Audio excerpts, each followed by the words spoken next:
at the Hudson Institute. Thank you for joining us. I am John Walters. I'm Chief Operating Officer of the Hudson Institute. I'm standing in for Ambassador Jaime Darrenblum, who was to be the moderator of this session, but unfortunately, because of illness, is unable to join us. I know there are many of his friends here, both on the panel and in the audience, and probably watching from outside this room, who wish him well, and he is in our thoughts and prayers for a swift and full recovery. I also want to welcome our viewers on Ustream. Voice of America is here. There are a couple of offices of the U.S. military who've asked to watch this panel to better understand events in Venezuela. I want to welcome those people who are also serving the United States and making sacrifices for this country. We're all grateful for your service as well here at Hudson, and I'm sure in the audience as well.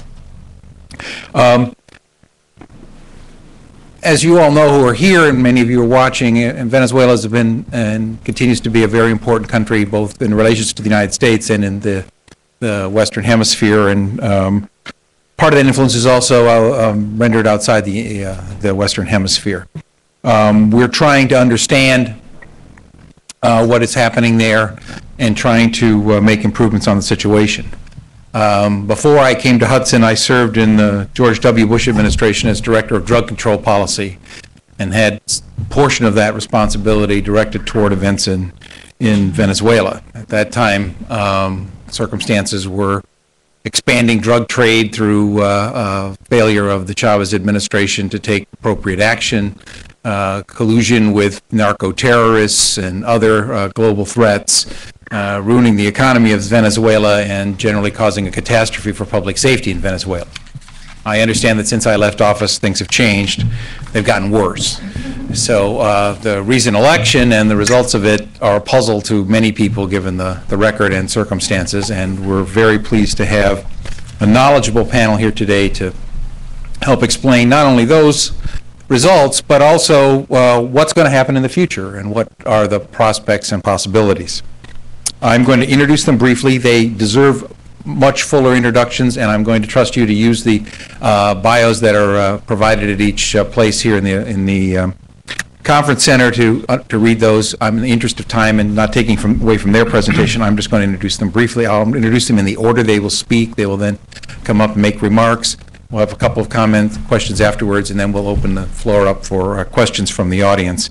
If you want to send us questions on Twitter, you can do that at Hudson Institute, and also you can follow us on Facebook at Hudson Institute at facebook.com. Our first speaker will be Ambassador Patr Tuddy. He is the last U.S. ambassador to Venezuela so far, serving from 2007 and 2010 with a bit of an interruption in the middle caused by the Venezuelans. He is currently visiting senior lecturer at Duke University. He'll be followed by Professor Anibal Romero, Professor of Political Theory at Simon Bolivar University in Caracas, Venezuela, and has published several books, as people in this audience know, and articles on Venezuelan politics and President Chavez. Third, Antonio Jose de la Cruz is an energy specialist who has worked for many years with the energy companies in Venezuela and here, and still does, from the United States, I understand. But we're pleased he was able to join us. And John Perdue is Director of Latin American Programs at the Fund for American Studies. It's widely published regarding Latin America and the United States. His latest book, The War of All the People, The Nexus of Latin American Radicalism and Middle Eastern Terrorism. We have some copies out in front. If any of you are interested in purchasing them, you may do so for $20 as you leave. But I want to thank all of them for generously joining us today, and I'll let them start explaining what's going on in Venezuela. Thank you. Mr. Ambassador. Thank you, John. Ladies and gentlemen, it's a great pleasure to be here. Thank you to the Hudson Institute for inviting me, and of course my sympathy to Ambassador Darrenblum, an old friend from Costa Rica from more than 25 years ago. I think that the four of us have determined we're going to stay seated, though I have a penchant for leaping out of my chair from time to time. I'll try to control myself, and what I hope to do is run through some fairly general observations for you about what I think happened and what it signifies. And then with my colleagues, all very knowledgeable individuals here on the panel, perhaps we can entertain some of the concerns that you doubtless have and/or share with one another some of our continuing concerns.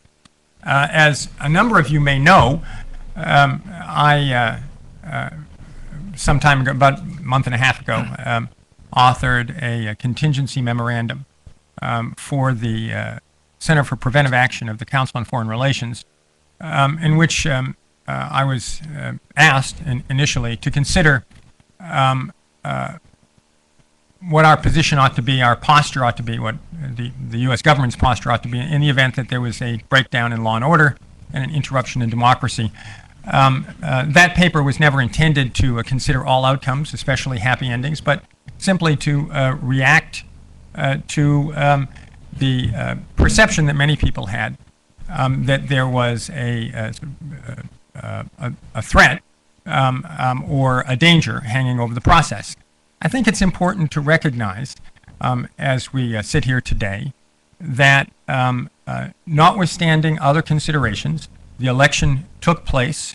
It was a relatively orderly affair, and we have seen broad Venezuelan acceptance of the results of the election in virtually every quarter of the country. Now, I'm going to come back to that point a little bit later, but I think that's a good place to start. Now, what happened in the most sort of reductive and statistical way to explain it?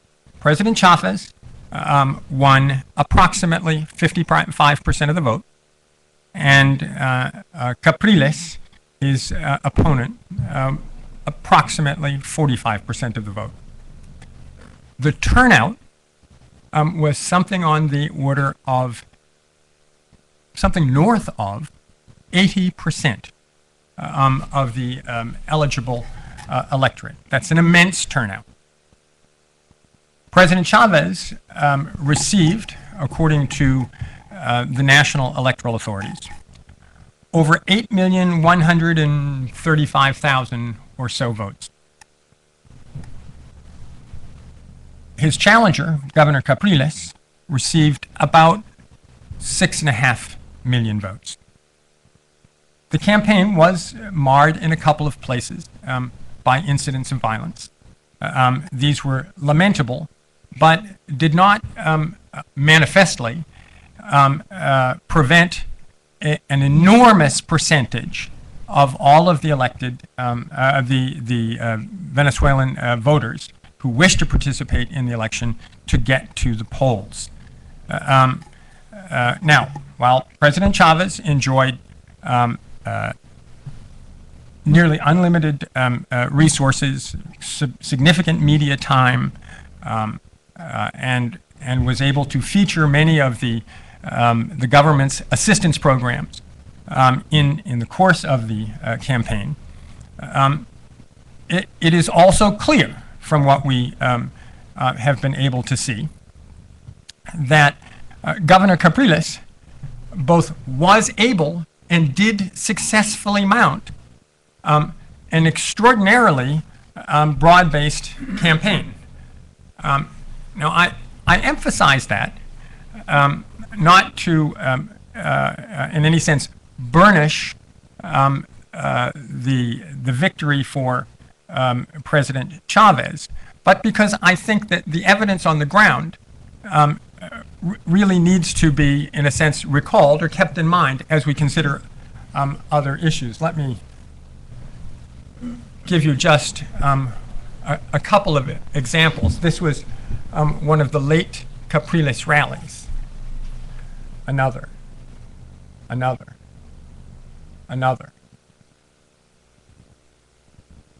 Bottom line, the Capriles campaign was not conducted in secret, right? And I think that's an important thing for us to remember. The Capriles campaign obviously was broad-based, widely supported, people showed up in public places, identifying themselves with that campaign. This doesn't nullify or invalidate those concerns expressed domestically within Venezuela or elsewhere for the advantages that the incumbent was able to avail himself of. But it is worth noting the size, the scope of what was happening. The Capriles campaign was a very, very substantial challenge, and it was allowed to develop. It was their right to develop it, but given the tenor of the criticisms often directed at President Chavez, it's also worth noting it was allowed to develop. It foisted itself, indeed, on the public consciousness. Now, what did we expect? Who guessed? What did we know? As late as a few days before October 7th, the polls were showing dramatically different results or different possible outcomes. I think I saw summaries of at least 4 or 5 polls in the week or so before the election. And 1 or 2 of them favored or predicted, anticipated a win by Capriles. 3 or 4 predicted a victory by President Chavez. It turns out that none of the polls, or maybe one, maybe data analyses, got it right more or less statistically, but many of the rest of the polls were, as we would say, all over the map. The question I've asked myself is, was there ever a time in the period just before the election when a majority of the polls predicted a Capriles win? As nearly as I have been able to identify, the answer to that is no. At every point throughout the campaign, most of the polls continued to predict that Chavez would be reelected. And the question was really by what kind of margin and at the conclusion of what kind of campaign. Right? That's a critical consideration because, as we know, 13 months or so ago, the president's brother actually at one point, while the president was recovering from his first operation for cancer, the president's brother actually alerted the party faithful that they needed to be prepared to defend the revolution by force of arms. This, as an opening gambit in the campaign, certainly stimulated concern, it seems to me, among many who support democracy in the hemisphere. That said, at no point did a majority of the polls show that Capriles was going to win. So I'm not sure that it was reasonable to assume, or would be reasonable to assume, that something happened, except for one thing, which I think is noteworthy. President Chavez began the campaign season ill, clearly still in recovery mode. He looked like he was obviously on various kinds of medication as a consequence of his 2 experiences, two or three operations for cancer. And there was a palpable sense that he was significantly weaker than previously, than in earlier campaigns. However, for those of you who track such things, it's quite clear that his participation rose over the course of the campaign. And as it rose, I think he was able to, along with sort of the various assistance programs and other kinds of inducements that were being pushed out the door, as his participation rose, so did enthusiasm for his reelection. Now, how do we understand what happened? First of all, a couple of things are clear. Despite crime, deteriorating infrastructure, a slow and some would argue almost artificial recovery, Chavez's connection with his own political base remains strong.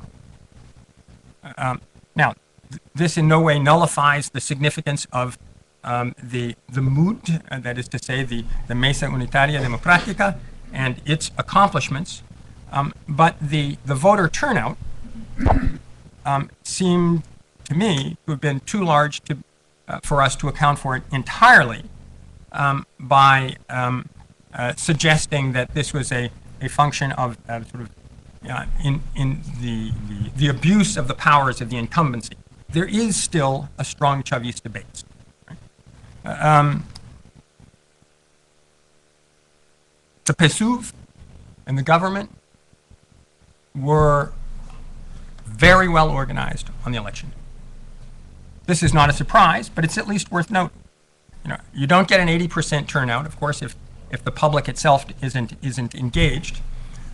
But in a country with the infrastructure challenges that Venezuela has, it's clear that both the government and the democratic opposition were well organized and got their people to the polls. Access to the polls, according to most observers, was unimpeded. And as I think most observers anticipated, the vote count per se appears to have been accurate. Capriles conceded early and did not challenge the outcome of the vote. I suspect this is because his own people understood early through exit polling, quick counts, etc., that in fact he had lost the election. I just note, as we think about what happened, there was a very high level of expectation that maybe, particularly given the results of some of the polling, Consultores 21 and certain others, that Capriles might win. I think that was founded in part on an examination of the results after the 2007 referendum and the 2010 legislative elections. A difference I would note in those two elections and this one is that in neither of those was Chavez himself per se a candidate. He wasn't on the ballot, right? He wasn't on the ballot. Now, having acknowledged that the president's connection to his base is still substantial, I think it's very important, again, I'm just going to put it up there because I'm so stunned by the size of these things. The size of the Capriles campaign, the rallies, the popularity that was manifest, particularly in the last 6 weeks or so of the campaign.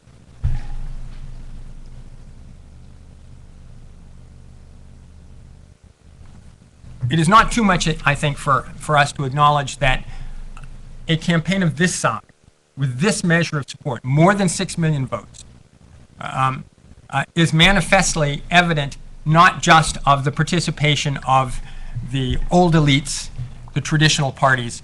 There is now a popular base which extends well beyond what we saw in earlier national elections in Venezuela. Its long-term significance, however, won't yet, I think, be evident until after the gubernatorial and municipal elections. If, in fact, having selected candidates for the gubernatorial elections and the mayoral elections in their primary, if, in fact, they're able to recover from this defeat, although it's not necessarily a setback, and successfully campaign for governorships and city halls around the country, I think what we can conclude is that there has been a kind of substantial change in the nature of the opposition to President Chavez on the ground. Right? The last time around in the gubernatorial elections, the opposition won 5 states. Right? There's subsequent defections from the Chavista camp have put more states in play and in the opposition camp, but they only won 5 states. Capriles did not carry all of those states this time around. But once again, while he will be on the ballot in Miranda, President Chavez will not be on the ballot. And so we'll be given an opportunity to see just what kind of appeal the party has now beyond President Chavez himself. He has always been, it seems to me, a figure that was larger than the political vehicle he created. We'll see what sort of support that vehicle has, given that many of his most high-profile supporters will in fact be running for office in December. So, in a sense, where are we? Well, in the first week of October of this year, and where are we, if you will, bilaterally, Venezuela sold approximately 900,000 barrels of oil a day to the United States. It's down a little bit from what they were selling us in September, but roughly the same number that has been reported regularly for the last few years. They're below 1 million, but still a significant contributor to the U.S. supply of petroleum. It does, however, represent, in all probability, a part of their market which continues to be substantially more important to them than it is to us. That doesn't mean it isn't important to us, but we use about 19 million barrels a day. We now produce over half of what we use, and we import the rest. Venezuela has an important part of that market, but it is not a majority share of the market. Our largest oil suppliers are Canada, Mexico, Colombia is coming on strong, et cetera. So it's still a very important relationship, but perhaps not as important as it has sometimes been in the past. Venezuela's capacity to produce more oil is very much a subject of debate, and I believe that one of my colleagues on the panel will discuss that in more detail. But what is clear is that while they are sitting on arguably the world's largest reserves, their actual production capability has never recovered to the level that it was when President Chavez took office. Right? It continues to be somewhere on the order of about 2.5 million barrels a day of crude, not counting blends, synthetics, etc. As Chavez comes out of this election, infrastructure is still immensely important. That's going to take resources. What kind of resources is he going to have at his disposal? That's a question mark. He's borrowed something approximating $40 billion from the Chinese. But some of that he's already spending. Some of it he spent during the campaign. And the reason this is significant for the future is much of what he has borrowed will have to be repaid in product.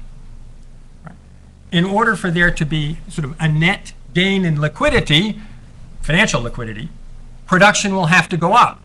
Right? Production will have to go up. And it remains to be seen if, in fact, that will happen. The government is still going to have to deal with violence.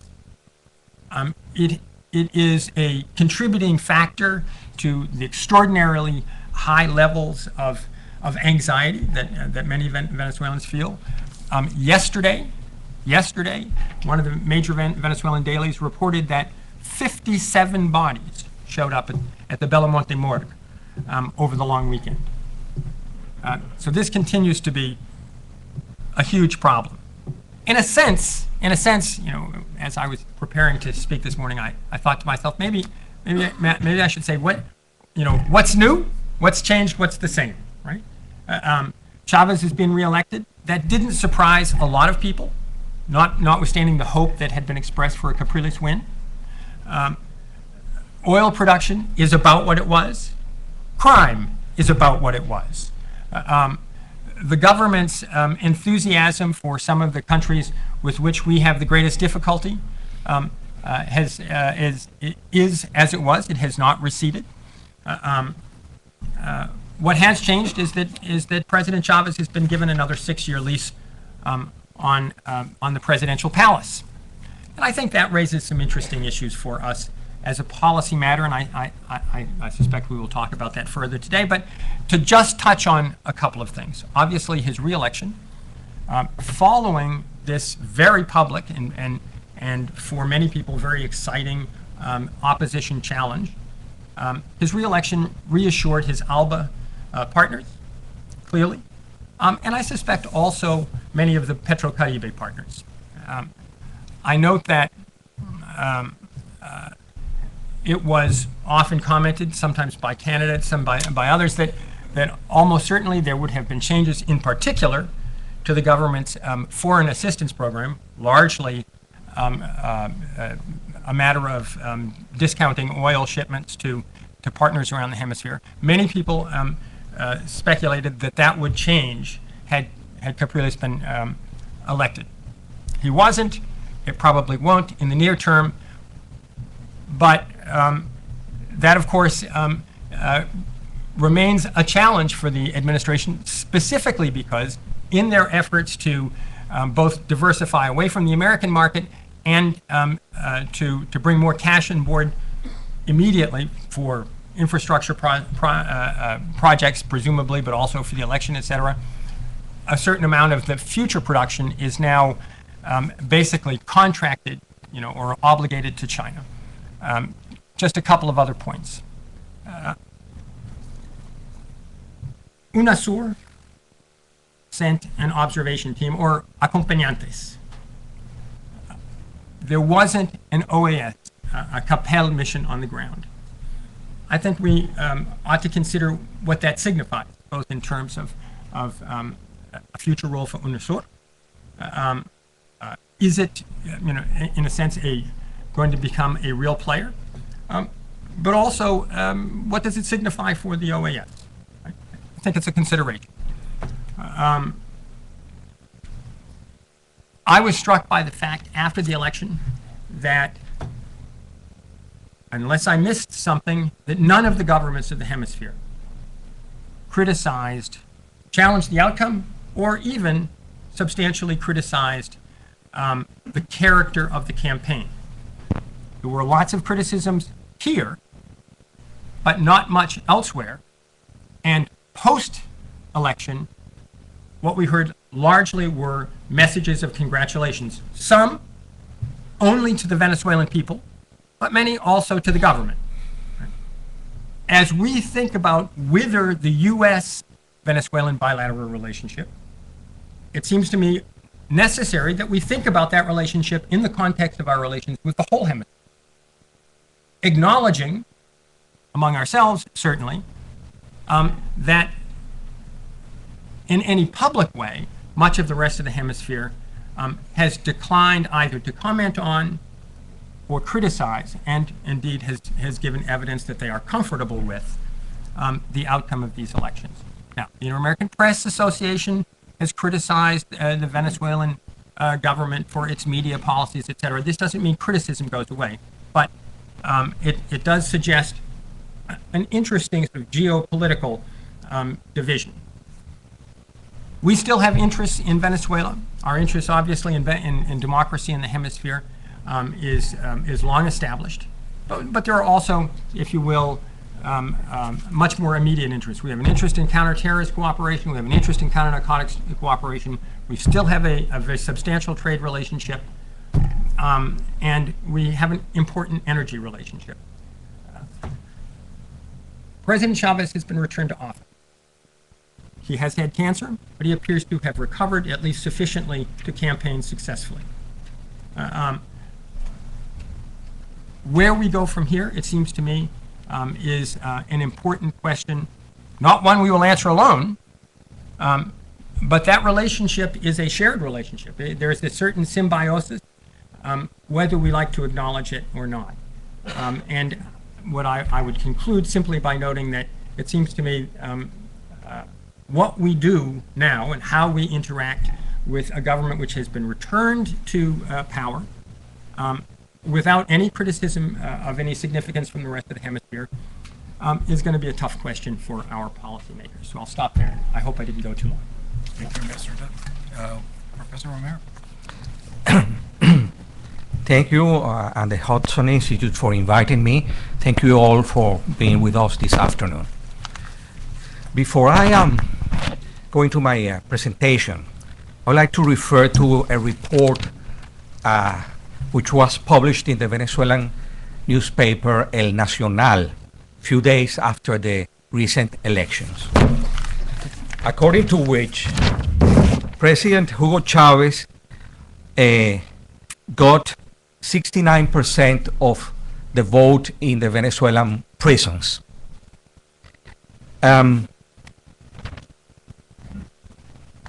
I read this, I thought, is this a metaphor for the situation in my country as a whole? I mean, are we voting for our jailers?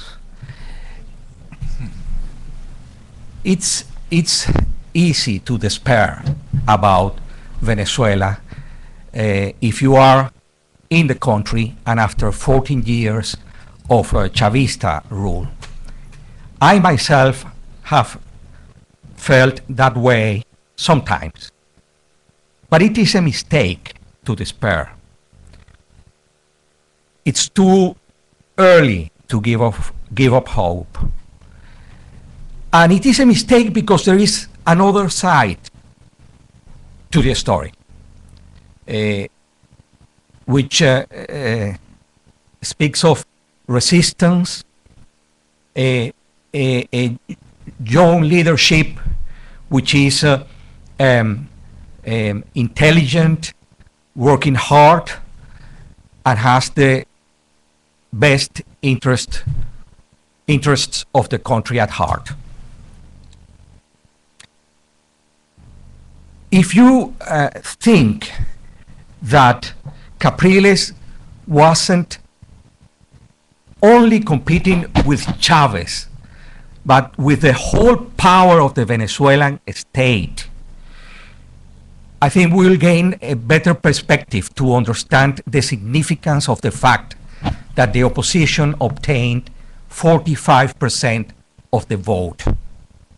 I don't like to talk about electoral fraud, but I certainly will talk about electoral corruption. The whole system is vitiated.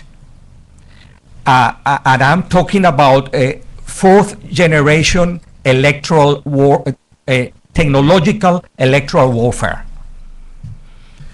Let me give you one example.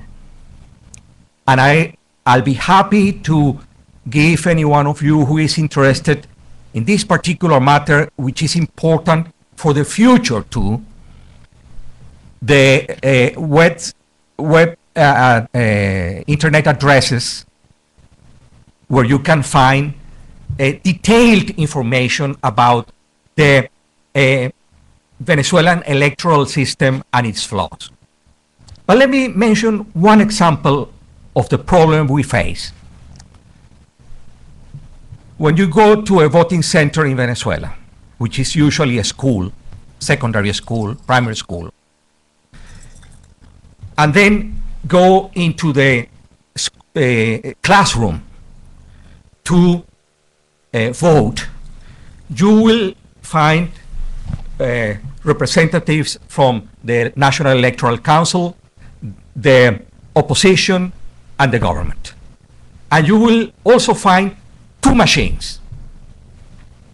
The actual voting machine and another one which comes first and with which you have to deal first.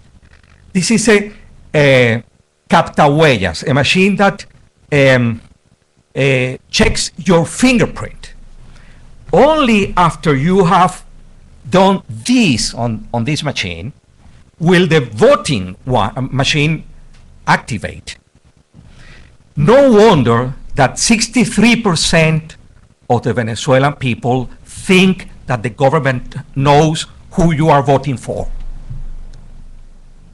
And in a country in which more than 50% of the people depend some way or another on the government for their lives,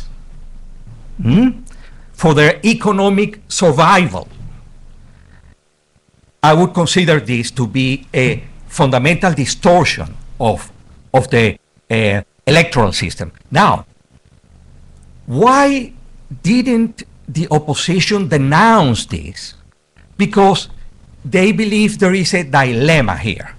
They think that if they question the electoral system, they will generate a feeling of despondency, of defeatism, and also abstention, electoral abstention.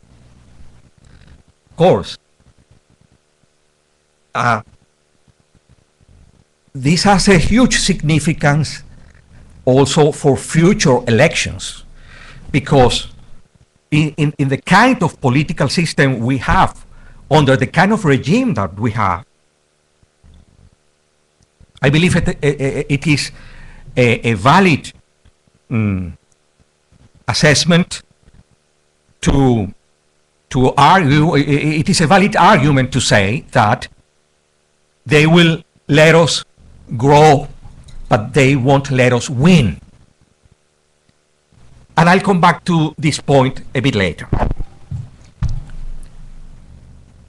45% of the vote fighting against a regime which had PDVSA financing the official campaign, which had the National Guard providing the logistics and the mobilization of many pro-government voters or people who wanted to vote for the opposition or didn't want to vote but were forced to do it because they got calls. I mean, let me make a parenthesis here. The so-called Misión Vivienda, which promises practically housing for free to the poor, has 3.5 million people, which has a waiting list. 3.5 million people, which hope that they will get a house or an apartment for free from the government. Many of them were called and asked at 12 o'clock at midday or 1 p.m. What has happened? Juan or Pedro or Lorenzo or whatever, you haven't voted yet. What about your apartment? So, PDVSA financing, the National Guard providing mobilization and logistical support, the militia and the paid officials of the ruling party controlling the voters, particularly in the poorer barrios. And yet the opposition got more than 6 million votes.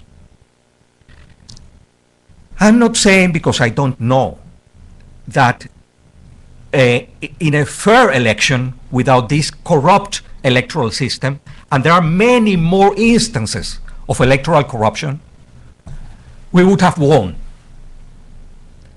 What I'm saying is that the history of resistance is what gives us hope that Venezuela can change for the better. Also, the fact that the government has problems. And I want to go into the question that get us together today. What next? What may happen in Venezuela? The government has problems. First, it has created excessive expectations. Many of these well-meaning Venezuelans, poor Venezuelans, think that they are going to get their house or their apartment very soon. They will be frustrated, of course. Inflation, scarcity of basic products,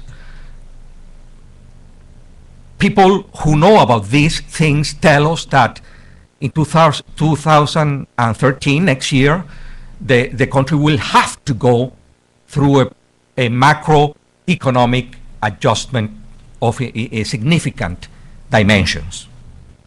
Second, first, excessive expectations. Two, the economic crisis looming on the horizon. And finally, President Chavez's illness. The Venezuelan Constitution says in its article, I believe, 340, we not only have long constitutions, we have had 26 of them, and it's still running, says that if the president expires or has to leave for any reason before the first 4 years of his 6 years period, am I making myself clear? Okay. There will have to be an election 30 days after. The appointment by recent appointment of Minister Maduro by President Chavez is, to my mind, a telling sign that they are thinking about a possible succession to the president. No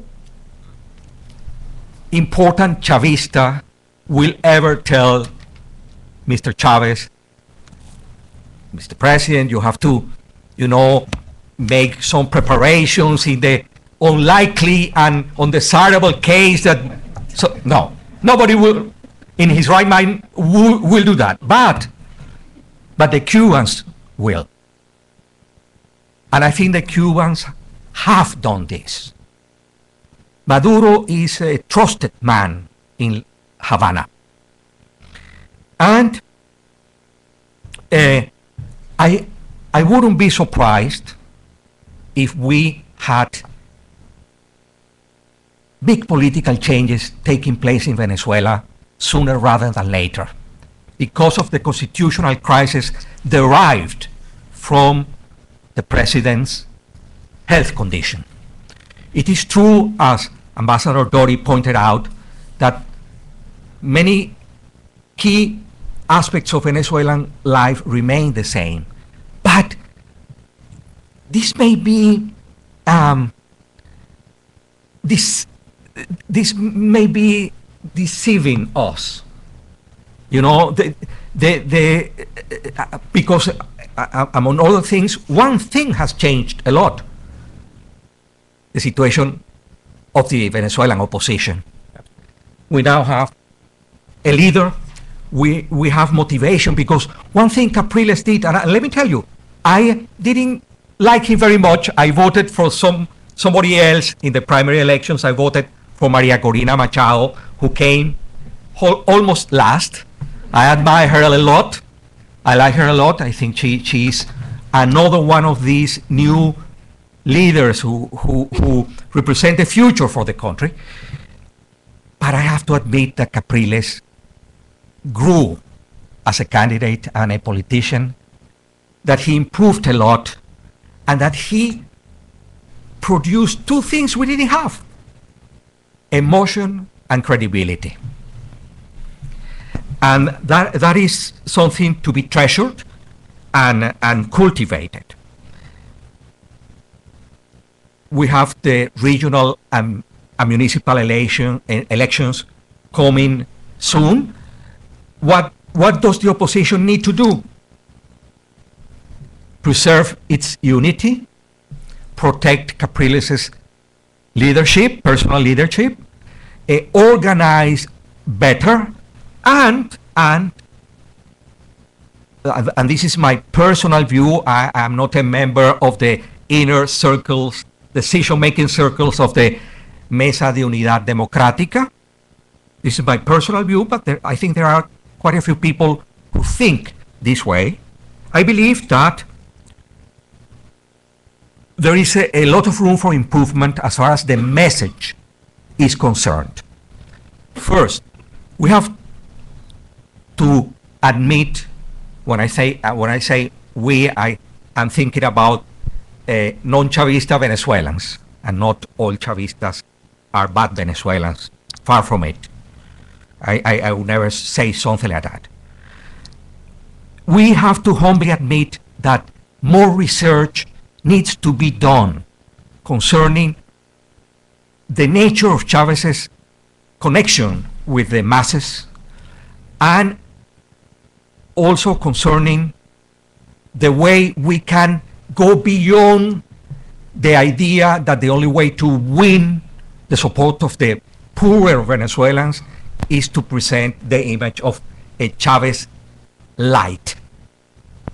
I think we have to go beyond the social programs for purely assistentialist and short-term purposes, because these programs are designed to create dependency. And I think it is not only a political challenge, but also an ethical one to provide, to present to the Venezuelan people a different vision, going beyond assistentialist social programs. A vision of progress for all, of participation, but not of dependency. Also, I think that the dilemma between fighting for fair electoral conditions or creating abstention is a false dilemma. I hear people saying sometimes that the Venezuelan people, particularly the poor, are only interested in free gifts from the government. What I say to friends of mine who say these things is, well, if that is the case, what would be the purpose of fighting for a people like that? I mean, politics is also a learning process, and it is the duty, by the way, President Chavez perhaps intuitively understands this very well. Chavez is, if you want to put it between inverted commas, Chavez is a teacher. If you see him on television, and for the nature of my métier, of my profession, I have to do it, he's always teaching a class. All the time. He's a natural teacher. Even if many of his lessons are not to my liking and perhaps yours. And here, because he understands that politics is also a learning process, and that it can be, as a great American political scientist Carl Deutsch put it in a wonderful book, which is now not as mentioned as some years ago, not as read as some years ago, The Nerves of Government, which I recommend you very much to read. He says that political learning can be creative or pathological. Pathological learning leads you to make the same mistakes all the time. Creative learning leads you to overcome challenges and to understand in a clearer way the environment you are interacting with. Now, I think that Capriles and the opposition have the political challenge and the moral duty to tell the truth to the Venezuelan people and to present a different vision of the future. For instance, and I'll finish in a couple of minutes. I'm sorry if I have taken more time than I should have. Capriles, and I respect him very much, I admire him. Capriles said very little about the fact that Venezuela has become the main guarantor of the survivability of the Castro despotism in Cuba, and that we have 40 or 50,000 Cubans intervening in key aspects of Venezuelan life. He said very little about that. Capriles said very little about our political prisoners. This should become a banner, una bandera, for the activities of the opposition. The opposition has the moral duty to fight for the liberation of our political prisoners. I have counted about 24 political prisoners languishing in Venezuelan jails. Now, we have had more over the last 14 years. But even if we had one, this should be a cause for concern and to fight for fighting for the opposition. Also, I think, and I finish with this, I think that the Venezuelan opposition must fight for fair electoral conditions, and that this can be done. I really don't buy the argument that denouncing this flawed and corrupt electoral system provokes abstention. On the contrary, what I have found is that people get angry and get motivated with this. Well, in short, what I wanted to tell you is that we should put in perspective and have with the right sense of proportion, a balanced view of what is going on in Venezuela, and that I think there are substantial reasons to hope for a change for the better in my country. Thank you.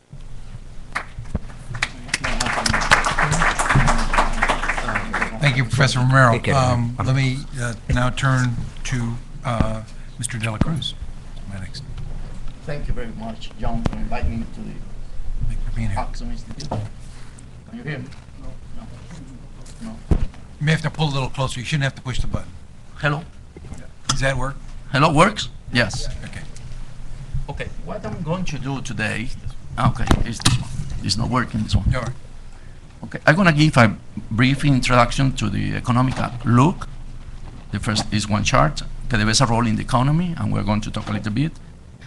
Of course, I'm going to talk about the electoral process as Aníbal did, as Venezuela, and how Chavez won this election. I want to present a hypothesis that probably you will get some ideas additional to what Aníbal and Ambassador said before. The economy is, at the moment, is the higher world inflation rate, running on average over 22% in 2012. Exchange rate have three exchange rate, 4.3 Cadivi, 5.3 CIMI, and 10, around 10 or more than 10 black market. And the international reserves of the country is freefall. In August 2012, there were 25 billion, okay?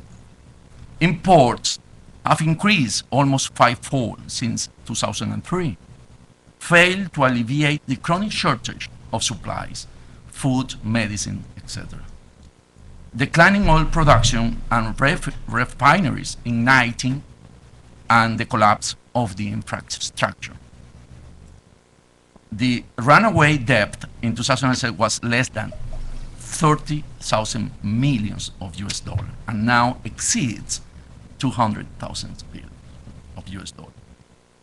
A devaluation of 50 to 70% is predicted to help close the fiscal gap between and narrow the gulf between the official currency exchange rate and the black market. Let's see the oil. In the oil export by region, we have 2007 on the left and 2011, okay, on your right. If you see the blue one, which is the United States, is 69% on those days, and now it's 43% in last year, which is around less 800,000 barrels a day, is around that. But we see also how the distribution has changed, okay? We see China, okay, is not mentioned in 2007, but when we see 2011, we see that China is, the red one is 19% of oil exports. Okay, this is due to the, was mentioned before, okay, the loans from the Chinese government to exchange by oil production, okay, basically. But also the other big change there is the Caribbean, okay? The Caribbean in 2007 was 15%, and last year was 30% down. That is the geopolitical area that the government uses. If we see also the price and the production, here I'm quoting OPEP, okay? But OPEP, and recently, what he has done, he takes official quota, but he also asks to an independent board to assess that also. And we have a difference. That's why it's a red on the top and a blue, which is the independent. Okay, there is a gap there. But if we see, since 1999, when he took office, President Chavez, the price has increased enormously, okay, while the production is declining. If we see also the external debt from PDVSA, okay, we see production declining and the amount of money, I mean, in external debt is huge. The red one is the Chinese fund, okay, which is around 30 billion US dollar, and those, the blue one as the one that PDVSA bonds has emitted in the last 5 years, which is a totally 17, 12, about 30 billion more. So PDVSA is in total debt at the moment, okay? Saying that, I would like to move to the electoral process. I divide the electoral process in 3 phases or 3 sub-processes, which is the electoral campaign, the vote casting, and the results. I think that's the main phases that we have. And I think that Capriles did a very good job on the electoral campaign, okay? When ambassador shows all these mass demonstrations, okay, or rallies, that is the motion Capriles put in the campaign, okay? If we see this, I don't know if you know how boxing is treated in no professional way. The first round was won by Capriles because he put more emotion to the voters than Chavez. But the second round, vote casting and results, is the key for Chavez. Okay, that is the key that Chavez know how to deal with. How is our process? Very quickly, as Aníbal mentioned, in the step 1, you enter to the high school or to the school, and they capture you, okay, your ID, to tell you where to go, to what class you have to go. After that, you go to the class, you get again, okay, your fingerprint to allow the machine to let you take your vote. You vote in the third station, okay, which is the one on the top. It's electronic, remember. He produced a receipt, okay, the ballot, and you introduce it in the boxes. And at the end, you sign the book that you vote and put your fingerprint again, and the last one, you get E as a proof that you vote. If you see this process, there is some elements that are very interesting. In 2 stations, they capture your fingerprint. And that is online process. That is not disconnected. The one who is disconnected when you vote, I'm talking electronically, because that is connected to the database from the government, SIME. Okay? And as we know, if it's, you know, the fingerprint, you know who is in the electoral center. Not who is what you vote for, but you know is entering the center when you get here. That is immediate data that PSUV or the situational room knows. And that is the way they control who is in the central. After that, you check it again when you allowed, when you are in the class, and in the step 3, when you vote for your candidate, okay, in my case, that screen was only 10 inches. Everybody knows in that room for whom I vote. Because if you go your finger on your top, it was Chavez. Chavez was aligned all on the top, and Capriles was aligned all on the bottom. So if I move my fingerprint on the top, they knew it, I was voting for Chavez. If I put it on the bottom, they knew it, that I was voting for Capriles. The president of the table, as we call it, la mesa, she asked me, press your face, and I said, I did this. Because it was so obvious. She said, press your face, up and down. I mean, that introduced an element that is not fair. Okay, and we'll see it later, because it's not a private moment with myself. Okay, they know it immediately if they were very carefully for who vote each one who was in that. I'm sure that Aníbal happened the same. The screen was at the most here, doesn't cover you at all. It's not a private moment, okay? The vote is secret. I am agree with Aníbal that there is no fraud in that station, step 3, because there are so many elements there that it's very difficult. And I have friends who works for the government and vote for the opposition and never been found out that they vote for the opposition. So that means that the secrecy of the vote exists, and always we have been thinking that the key is in that area. The key is in this area, because they know who is in the center and how can we pressure that. We're going to escape there because what they did, the next one I'll put it at the last, okay? They had this. They said, we're going to use this time and a strategy which is 1 by 10. A militant, or they call it patrullero, okay, has to fill out a form with this ID, name, and surname, and phone number. That is why they could call you at any time while you are not voting, while you're still at home. And they did that because since it's an online process, they could have monitoring how the voters have been attending and how been the vote, and so they know who have been going to the centers, okay? And they could do the action plans to take moving the people because they knew how many people for each center were voting. And they don't care about the opposition voters, okay? Because they only care about their people. They have to guarantee that they have to go and vote, okay?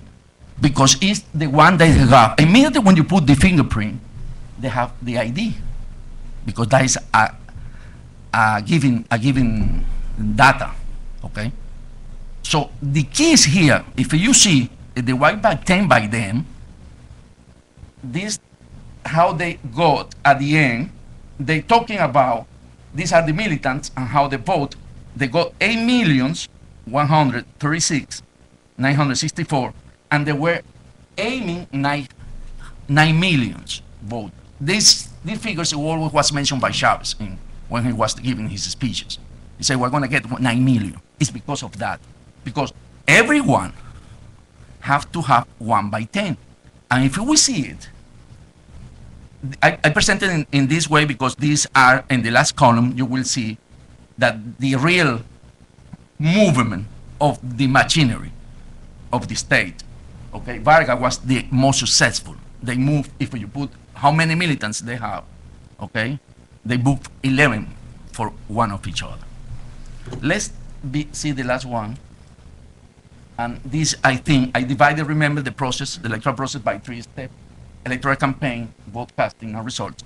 In the electoral campaign, there is a social control of the lower class through the social programs, naming misiones. That is introduced I'm sure, by the Cubans. Intensive use of television by Chavez to intimidate the people who believe, who benefits from mission or social program, resulting in electoral coercion.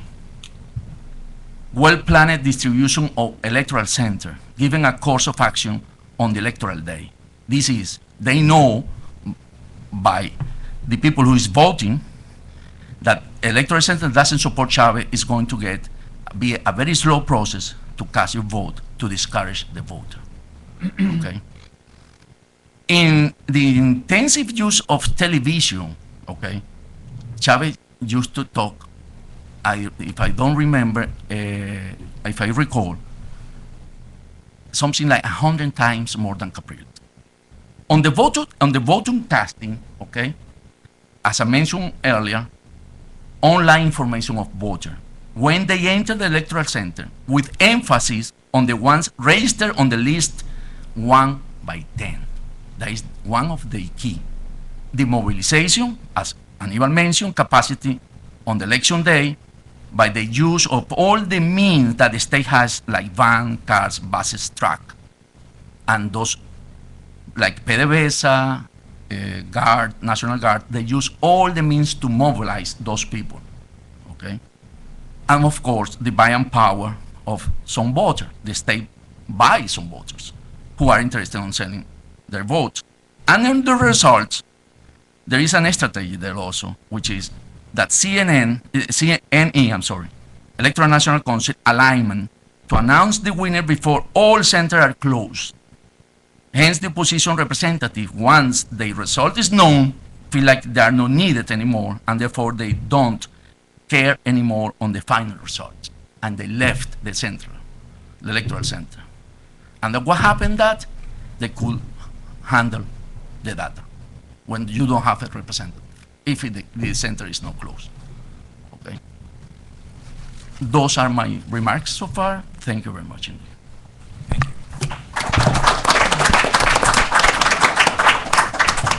Thank you, Mr. De La Cruz. Mr. Perdue. It's pure serendipity, but my comments are going to match fairly well with both Anibal and Antonio Jose. Can you hear? Is this still? Let me start with saying I'm going to do a little bit of post-mortem on the election, but I also want to cover the security implications of a continuation of the Chavez regime in power. On election night 2 Sundays ago, some colleague and I went to an election night party up in DuPont Circle, and we were expecting, there were rumors of good polling coming out ahead of that time, and but we weren't expecting too much. But about 9 or 10 o'clock, as the election results started rolling in, there was not caterwauling or devastation. It was, to me, it looked more like stoicism and general acceptance of the results. So I'd have to say that most people, it seemed, were somewhat expecting results like that. Maybe not expecting exactly those results, but they were certainly prepared that they could happen. One of the best analogies I think I heard at this event about the election was like Capriles playing a soccer game against Chavez on a steep hill with Chavez's goal at the bottom and Capriles is at the top. And a little bit about what I want to touch on is the what is the slope of that hill, and what are the, not just what Antonio Jose just showed you about the ability that the government has to affect the vote through retail fraud, but also mostly through the external influences that are coming in now into the country from Iran, Russia, Cuba, especially, like Anibal mentioned. Cuba, it is the continuation of the regime in Venezuela is an existential threat to Fidel Castro and Raul Castro and to Cuba. But it was the Chavez regime that stepped in with subsidized oil shipments to Cuba that has maintained that regime for these years. So the other thing is, every year, about a year ago, a colleague of Antonio Jose and I went to a briefing by one of the main pollsters in Venezuela, and he had done a regression analysis of the election, what voter behavior and what issues kind of affected voter behavior more than the others. And by far away, the one that dominated all the others was government largesse, or misiones, the government payouts to individuals, the free homes. I saw an article the week before the election about a doctor that had been given an apartment. had no running water yet, but they said, move in, you got it. He had to go fetch pails from the local well, but things like that take place. But every time elections roll around in Venezuela, we get this video out of the state-run TV service of Chavez doing his Carol Merrill impression in front of a line of refrigerators and washing machines that he shipped in from China, and he either gives them away or sells them at highly subsidized prices. And so the advantage here is far, far overwhelming to what we've been mentioned here, and sometimes you may not even need to get into all the capabilities that are available to Chavez to commit retail fraud through the voting machines or the thumbprints, because he can win the election just on these, I call it retail politics at wholesale prices. I think is the best way to describe it. One of the things, besides China, you may have seen Russia recently gave Chavez a puppy that he named Russia. This was just on the news about a month ago, and Chavez had worked out a deal that, and the main point of it is that it produced $1.5 billion in cash on hand to Chavez prior to the election. And this is what they call walking around money, as your campaign consultants would call it here. But I also want to, give you, pardon me for reading some of this, but I pulled out some of the best examples of this I could find from my book about how much of an advantage these influences produce, and how the vastness of them, for one thing. This is from the Washington Times in February of 2012. Because it had been tapped repeatedly to pay for Mr. Chavez's various social projects, PDVSA had been forced to go on a borrowing spree in recent years. In 2006, it borrowed $2.5 billion. As of December 2011, that figure had shot up to $35 billion. An uncovered document summarized a February 2010 meeting between Venezuelan and Chinese officials that illustrates the fuzzy nature of Mr. Chavez's oil dealings. It shows that Chavez originally requested one loan of $116 billion over a decade, a deal that would have required Venezuela to repay Beijing 250,000 barrels of oil per day for 10 years. That would be about 1/3 of the amount that the United States imports from Venezuela in November alone. The Chinese appear to have balked and asked to see an advance list of Mr. Chavez's projects that he would finance with the loans. Chavez pressed for at least $20 billion and offered cut rate prices per barrel of oil to get more money up front. In order to close the deal, he offered China a price of $70 a barrel, substantially below the current and predicted price of the near term. No other details are known about the deal. Oil is now trading about $95 a barrel.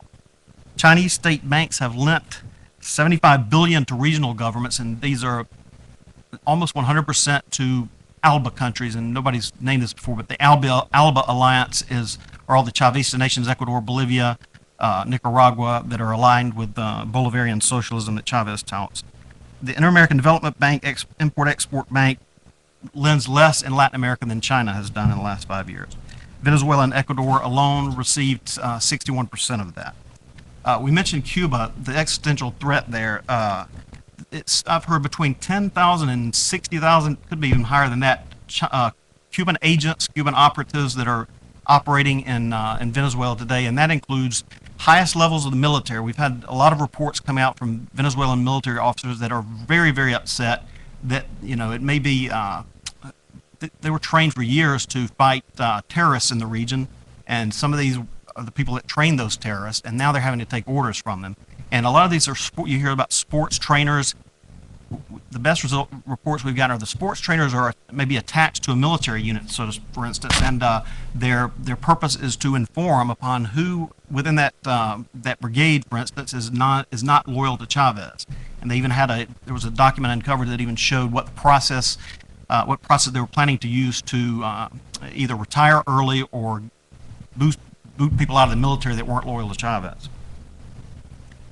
All of this is still contingent on the ability of Chavez over the last 13 years to build up what is now a critical mass of people whose livelihoods, as Anibal mentioned, are dependent upon the continuation of the regime. And that alongside that environment, if one votes incorrectly, as Antonio Jose mentioned, someone in the government will have access to that information, as we've seen. Some of you may know about the Tascon list, and there was one other list, I can't recall the name, of people that they actually published these on a website before several years ago of who voted correctly and who didn't.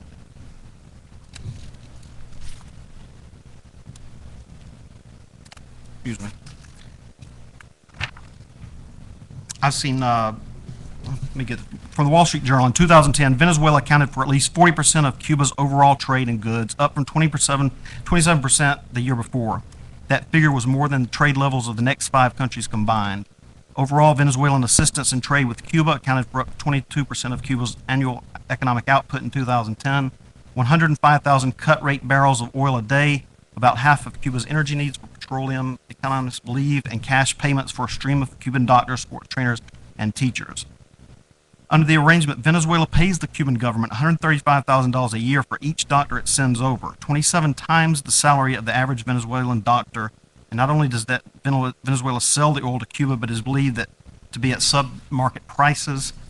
It also extends Cuba 25-year loans at 1% interest, well below the rate of inflation that Havana uses to foot half the bill. Venezuela is also supporting Cuba through investment. From 2000 to 2011, Venezuela signed deals for 370 investment projects in Cuba for an estimated $11 billion. They included $1.4 billion to renovate the idle refinery in the coastal town of Cienfuegos, and this was an old Soviet refinery that had been shut down and there were no parts made for at least 15 years. But the more immediate security threat that we hear a lot about these days is Iran, of course, and not only are they throughout the region looking for ideological partnerships, they're also looking for ways to, the thing they do mostly is go find the diaspora in Latin America and recruit, fundraise, and kind of pick out potential recruits for terrorism activities amongst that diaspora. But prior to 2005, the amount of Iranian investment in the region was zero. But just in the past 6 years alone, Iran and Venezuela have conducted over $40 billion in deals. Former Ambassador Roger Noriega reported in April 2011 that there were a couple of Iranian Hezbollah trainers that did training on Margarita Island. This is on the northern coast of Venezuela, were operatives who were brought there from throughout Latin America. According to Noriega, there's a network of mosques and Islamic centers throughout Latin America that are part of this network. They recruit through them, they process people through them. And the most promising recruits include Latin American converts to Islam. They send them back to the Iranian city of Qum, which is a training center there, and has been throughout since the late 1970s has been a training center for terrorists. Conventional wisdom is that it's all religious training, but they actually learn terrorist techniques, explosives, bomb making, and arms training. This was verified last year. In December of 2011, Univision did a really in-depth and striking documentary about this, and actually had a whistleblower, a Mexican guy that had been sent to Qum and had been trained, and one of the trainers was an Argentine Islamist that had been traveling throughout the region and training and recruiting these people. Iran is by far the linchpin of our security concerns in Venezuela and throughout the region, and to refresh the memory of some of the more worrisome affiliations of the Chavez regime with those that may want to do harm to the U.S., remember that a Venezuelan flying from Caracas to Gatwick Airport in the UK was arrested in 2003 with a live grenade in his luggage. And when the UK police tried to get information on him, there was no cooperation whatsoever as far back as 2003 with the Venezuelan government. And although he was later convicted of terrorism charges, the conviction was done without any help from Venezuela, which refused all British and American requests for further information. And it has since refused all requests for information. Another Venezuelan citizen who went to school in New Jersey with some of the 9/11 hijackers, members of his family also in Venezuela had ties to terrorist groups. But as the U.S. gathered more information on both of these gentlemen, they kept asking the Venezuelan embassy or the Venezuelan government for information. None was available. All they would say was that that person had left Venezuela and there was nothing known about his whereabouts. And besides this covert support for Hezbollah, U.S. requests for information have been dismissed for a long time. This from a 2006 hearing here on Capitol Hill. Congressman Brad Sherman was interviewing Ambassador Shapiro at the time. He said, "Have we confronted the Venezuelan government with our concerns?" Shapiro replies, "Over the last 2 years, our embassy in Caracas has sought on 20 different occasions to have meetings with government of Venezuela officials who have responsibility for counterterrorism. We have not had a single meeting with the government on these issues over the past 2 years." Let me go a little bit further than that. The bread and butter work of counterterrorism cooperation is the exchange of information regarding bank accounts, people coming in and out of countries, phone numbers, email accounts. Over the past 3 years, the embassy in Caracas has submitted roughly 130 requests for information on different types of biographical and immigration-related information on potential suspects, and to date has not received one single substantive response. Mr. Sherman asks again, I want to kind of crystallize this for the Venezuelan press that is in the audience.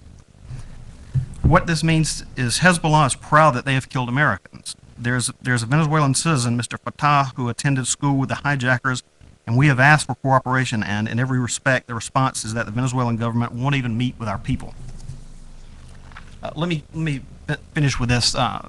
There's currently legislation. A lot of the question we tend to get is what can we do about this? And what we call this is benign neglect. And it was not just in the current administration, the past administration. There's always a trade-off between acknowledging the belligerence of a Hugo Chávez or a Fidel Castro and legitimizing their bluster.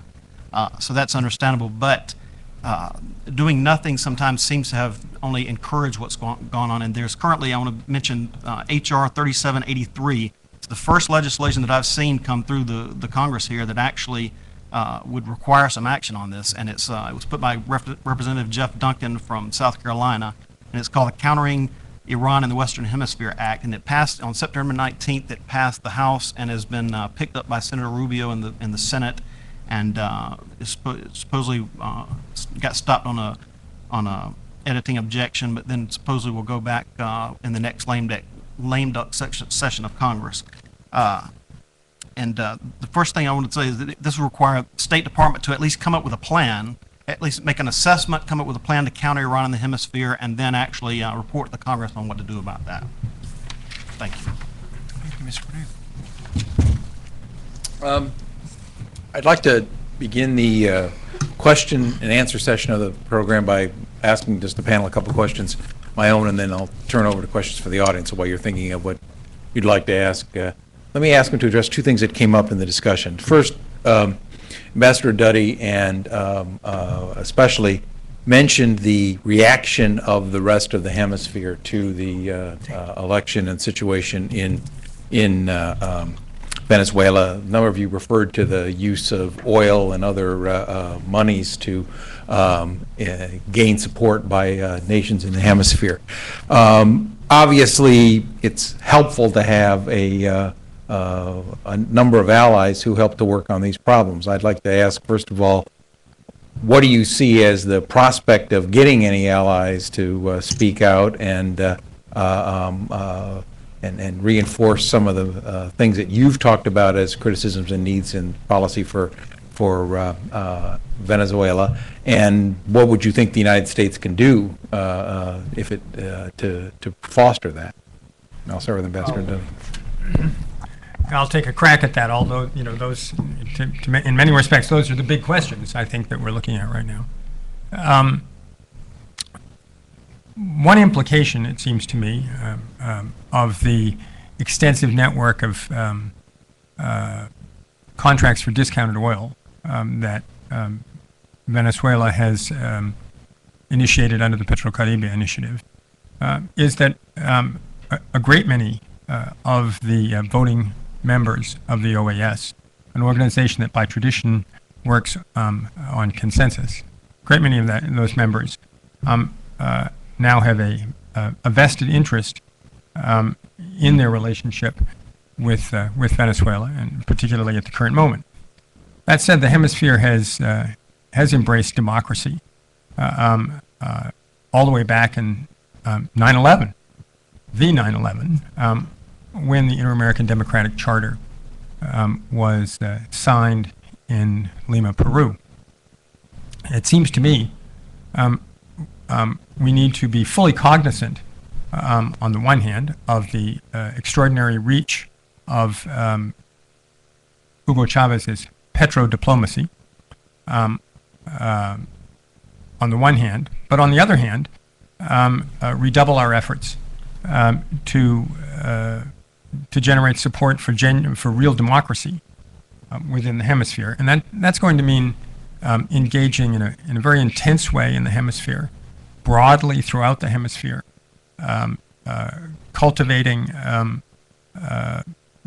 relationships with Mexico, with Brazil, with Peru, and others. I believe that the major players in the hemisphere themselves take as axiomatic that the Hemisphere has an interest in being understood to be a region dominated by, characterized by democracies.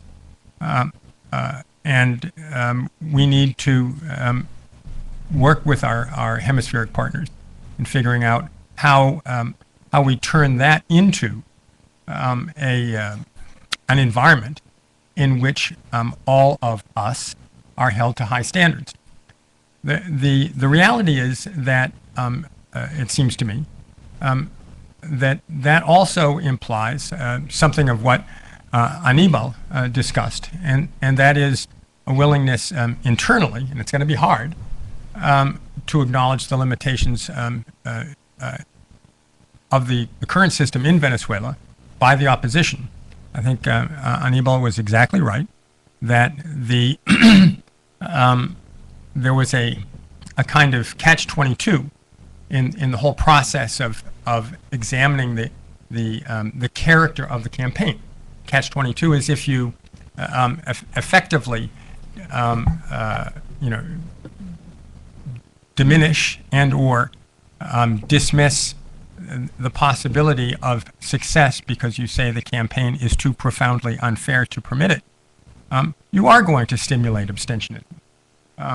So it's going to be a long haul. I think that, as a couple of our panelists have pointed out, though, that we're going to see any number of things over the horizon in Venezuela. It is still a profoundly divided society, and the divisions now are closer to the middle than previously. And if we, in fact, see a genuinely unified opposition, there may also be a cry for or support for a higher standard in terms of campaign conduct. But it's going to be very, very difficult, and it seems to me the circumstances on the ground, that is to say, a re-elected President Chavez, whose re-election was not challenged by the opposition, largely recognized by the neighborhood, will be a very, very difficult, basically a sort of reality for us to question within the hemisphere. This is apart from other kinds of considerations like our issues of counter-narcotics, counter-terrorism, et cetera. Other comments about the collective alliance that is or is not helpful here? The fact is that we cannot ask others to do for us what we don't do for ourselves. Venezuela has had very few allies, the Venezuelan democratic opposition, over the years. One distinguished ally has been, and still is, former President Uribe of Colombia. But I find it hard to think of anybody else in the whole hemisphere. As Ambassador Tuddy pointed out, well, it's fascinating that Chavez doesn't seem to be taken seriously by almost anybody, with the exceptions of us inside Venezuela, who suffered some of the consequences of his misrule. And I wonder if this is because he is not to be taken seriously as a security concern, or because there are so many problems elsewhere in the world that people don't find the time to focus their attention on that. Let me say one more thing. I have wondered sometimes that perhaps the United States is mainly concerned about Cuba, being stable, that no other crisis such as the Marielito crisis occurs. I guess another Mariel multiplied by 10 or 100 must be a nightmare scenario for U.S. Southern Command. I mean, that would be really horrible. And I mean, is the United States government truly committed to democracy in Cuba, or is it a facade? And what they really want is stability. I mean, I would understand this, but of course this has a consequence. Which is the main factor preserving stability in Cuba nowadays? Venezuela.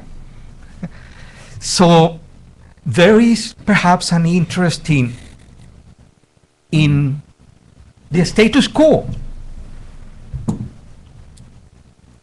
I mean, I have no proofs about this. It's just something I May I make just one, Yeah. may I add to that? Let me just add one other observation with respect to support over time for either the government of Hugo Chávez, by others in the Hemisphere, questions about the relative lack of allies for the opposition.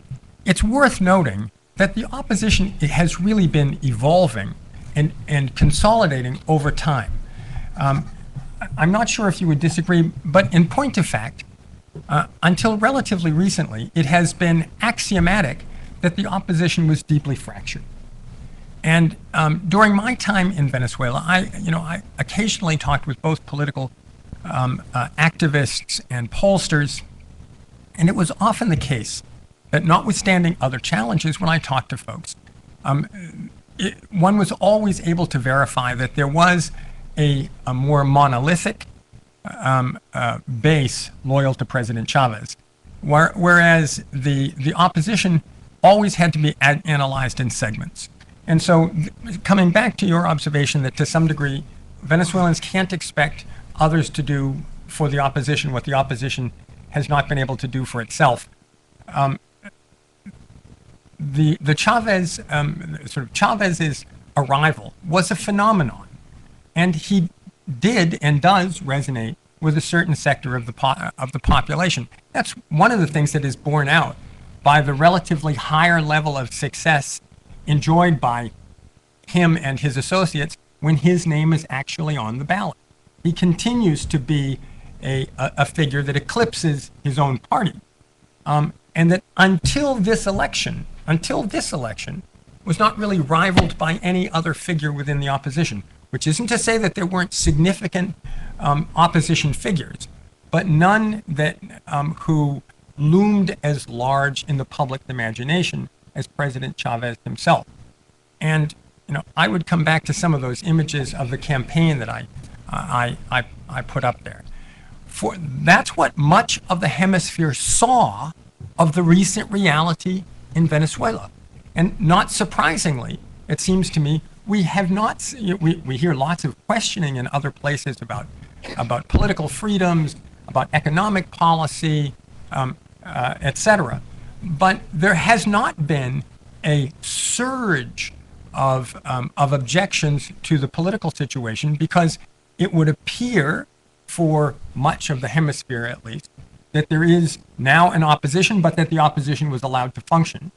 And at the same time, that opposition did not challenge in any significant way either the character of the campaign environment or the voting on election day.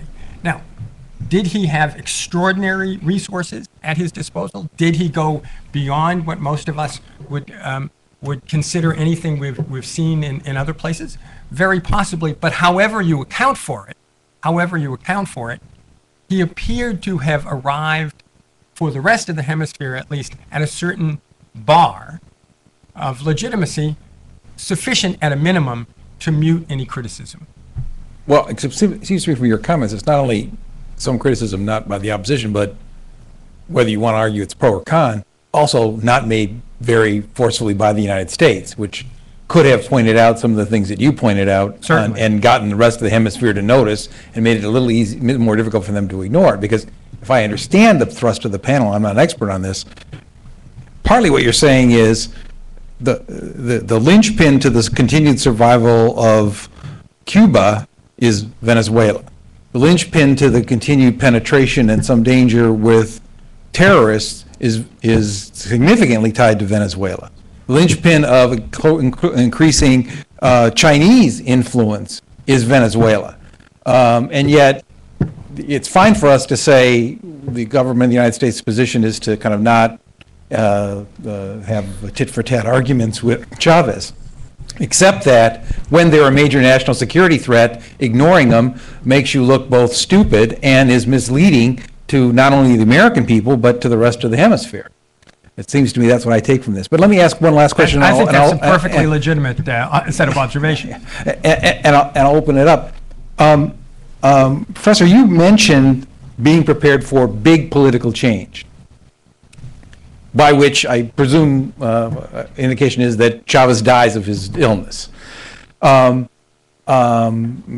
suppose some would call that the easy solution here, or the divine intervention. But we don't control that.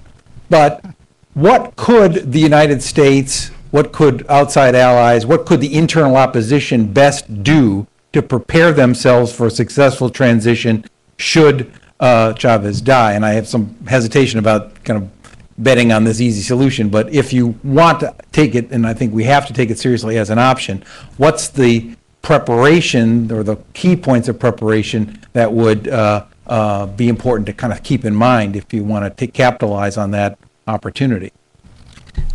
A lot will depend on what the government decides to do, because according to the Constitution, if they want to make an amendment which is changing one or two articles without transforming the substance of the Constitution itself. That's the definition of an amendment given by the Constitution itself, okay? If they want to do that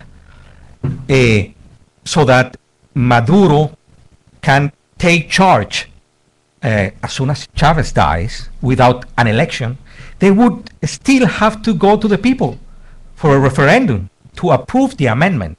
What if, as I suspect they may be tempted to do, what if they decide to violate the Constitution, which is not so difficult for them, and simply have the National Assembly, the legislature, to approve the amendment, now that they have an absolute majority in the legislature for one of our representatives defected to the enemy about a month ago. So what if they decide to do that? I mean, that would create a crisis. The opposition would have to react. We might even have riots, civil disobedience. I don't know what the leadership in the opposition is thinking about this, but as I said before, a lot will depend on what the government decides to do. Because I like to add this. I don't think that any Chavista, apart from Chavez himself, as the ambassador has emphasized several times, would defeat Capriles. Okay. Questions from the audience? Yes, sir. Could you just say your name and identify your affiliation? You wait for the microphone because this will be recorded. Andy Jude from Perfil, Argentina. I was hearing all the conversation. It seems for a moment I was expecting something different because we cannot cry. There is an expression in Spanish about the leche derramada, right? When the milk is spilled, we cannot change it. We have to look it forward. And being from Argentina, we are following a lot of events. Remember that the first person who called Chavez when he won was our president, Cristina, right? And I have the sensation, and following what the ambassador said, that we are entering a new movement in South America, and the U.S. is not getting it. It's not getting the idea. It seems that you are lost and very, very lost of what's going on. it's going to be a division probably in Latin America. We are getting into that division soon, because it's not only the ALBA. The UNASUR had important partners that really don't care about the OAS for any longer. Asking the OAS what happens if they have ambassadors. Brazil and Argentina don't have ambassadors in this moment. They are interim ambassadors. They are not putting really all the interest in the OAS. Venezuela required to be out of the CIDH, that's the Commission of Human Rights. And other countries are also in the same path, like Ecuador. So it seems there's going to be a disconnection, and I want to know the panel what thinks between the US or some countries that are very ally of the US and this new world in South America, that the problem is where this new world will go, because also there is Iran, they are touching Argentina, is going to have some meetings with Iran during the next month. So the situation is how the US will react, or what's the idea of the US based on this new independence that all these countries are looking forward in the Western Hemisphere. They feel that for many, many, many years, they were following the US pattern, and this is the time for change. If you hear all the politicians, that's what they are saying, and this is the time for Latin America or the Latino, and really it's going to be a new world. It depends on I want to see the next debate, the 22nd, probably, and I want to see if they get this, and this is not only a thing that happened in the process of Venezuela and all these countries that are getting this idea, but also I think it's a failure of the US. See how many travels or trips the President Obama did to the region. Only one. And he only visited 2 or 3 countries.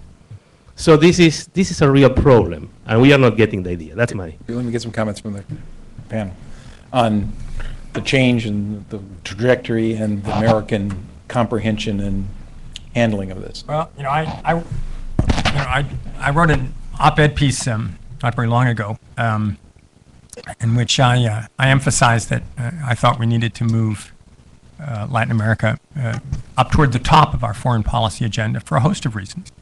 42% of our exports now flow to the Western Hemisphere, which makes it immensely more important than I think most members of the American public understand.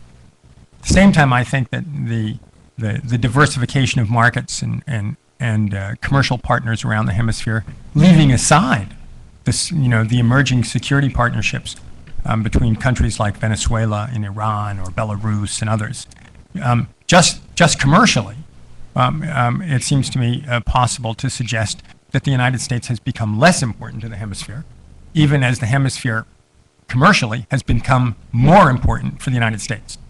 I think that actually the statistics bear that out. And I think in fact, the whole issue does warrant more attention, and that we need to understand more profoundly the degree to which our own future is tied to that of the hemisphere. And it's not just, as happens periodically in election seasons, a matter of immigration or even drug trafficking, et cetera. It's commerce, it's energy. There are some very positive initiatives out there, particularly for our own cooperation with the free trade partners that we have within the Americas and working with them for developing the Pacific Rim. But as we concentrate on those, we may very well see the hemisphere becoming more divided. Let me say, this is and will always be a damned if you do, damned if you don't proposal of our intervention, as it's called sometimes, in our help in others with Latin America. But also, I think it's worth mentioning the current leadership vacuum at the OAS, which is supposed to be our representative there in the region, that they were actually insistent upon sending election observers to the unconstitutional election in Honduras, the Cuarta Urnas. Some of you will recall, but since then I've hardly seen them want to send a delegation anywhere. So I guess we agree the policy needs some work, to say the least.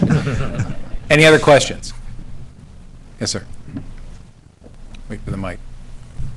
And let me ask you to ask, if you can, a quick question, because I want to get 1 or 2 more in. And we're yes, certainly.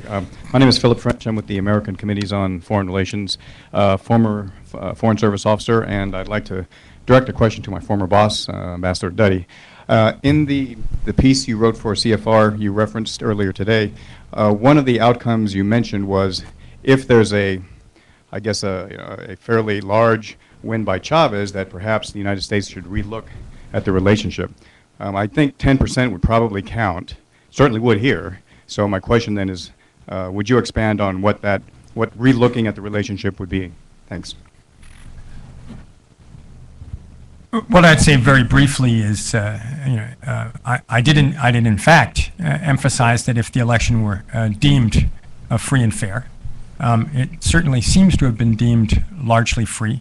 There's a question hanging in the air, I think, in the policy community in Washington as to how fair it was. That said, we still don't have a Senate-confirmed ambassador in Venezuela.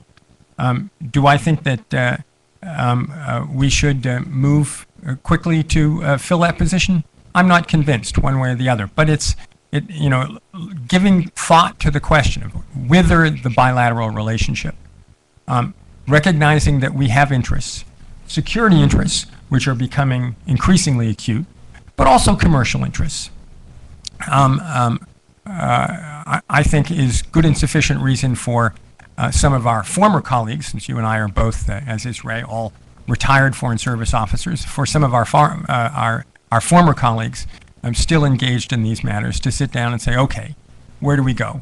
What's worked, what hasn't? Coming back to John's comment on what the United States might do, we have in fact sanctioned Venezuela in a whole series of ways, but we have done so, seemingly, in ways that have had relatively little impact on Venezuela's behavior. We have been, I think, as a government, reluctant to ratchet up that pressure. I'm not suggesting that we need to. I am suggesting that we need to recognize that we have interests. We have more robust relations with others in the world with whom we also have difficulties. What's the right sort of formulation for a relationship with Venezuela? Hard to say, because it's something that requires some response also from Venezuela. And I don't think that we need to be petitioners to Venezuela. They are an important player in the hemisphere. They are a trading partner, but they aren't. We've learned to live with the current situation. We need to give some study on how to improve it from our own point of view. One last quick question, if anybody has one. All right, then I am going to conclude this session. I want to thank all of you for coming. There is a question over there. Oh, wait. Okay, sorry. I didn't see the hand. Getting old. Evan Ellis, Center for Hemispheric Defense Studies, National Defense University.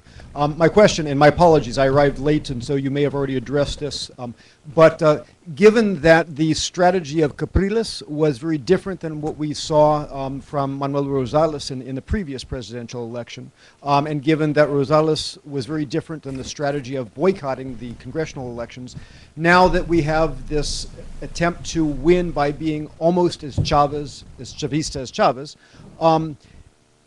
what does the result of the election do to the strategy and the behavior of the opposition now as we move forward into this next 6-year period? Antonio. That's a big question, but let me ask for concise answers, all right, in the interest of time. Well, Ivan, welcome. I'm not sure that the strategy, Capriles' strategy was so different from Rosales's. The fact is that Capriles is a much more attractive political figure than Rosales, and he's younger. He wasn't tainted by the past.